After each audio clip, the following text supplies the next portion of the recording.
அன்புக்குரியவர்களே, அஸ்ஸலாமு அலைக்கும். ரமதானில் செய்ய வேண்டிய 10 முக்கியமான விடயங்கள் என்கின்ற இந்த தொடரிலே 5வது விஷயம் என்ன தெரியுமா?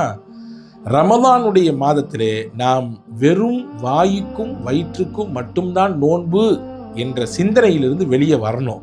நம்ம நிறைய பேர் நினைச்சு வச்சிருக்கிறோம், வாய்க்குள்ள எந்த சாப்பாட்டையும் செலுத்துறது இல்லை, வயிற்றுல எந்த உணவும் போறது இல்லை, எந்த ஆகாரமும் இல்லை, எந்த தண்ணீரும் இல்லை, ஜூஸு போன்ற எதுவுமே குடிக்கிறது இல்லை, அப்படிதான் நோன்பு அப்படின்னு வழங்கி வச்சிருக்கோம். அந்த விளக்கம் பொது புத்தியில் பதிவாக இருக்கிறது. ஆனால் உள்ளபடியே நோன்பு என்பது வாய்க்கும் வயிற்றுக்கும் மட்டும் அல்ல, நம்முடைய எல்லா அவயங்களுக்குமானது அப்படிங்கிறத நம்ம உள்வாங்கணும்.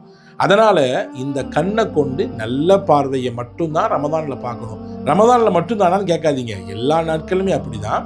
குறிப்பா நோன்பு இருக்கும் பொழுது நம்முடைய நாவு நல்ல பேச்சு தான் பேசணும், பொய் பேசக்கூடாது, புறம் பேசக்கூடாது, பிறரை பற்றி அவதூறு பேசக்கூடாது, குறை பேசிக்கிட்டு இருக்கக்கூடாது.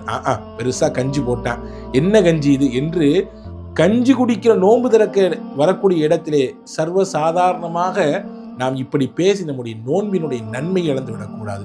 சுருக்கமாக சொன்னால், ரமதான் என்பது, நோன்பு என்பது வாய்க்கும் வயிற்றுக்கும் மட்டுமல்ல, நம்முடைய அவயங்கள் முழுவதும் அல்லாஹ்வினுடைய உத்தரவின் பிரகாரம் அது செயல்படுத்தப்பட வேண்டும் என்பதை நம்ம உள்வாங்கிக்கணும். இதை நீங்க 5வது விஷயமா உள்வாங்கிக்கங்க.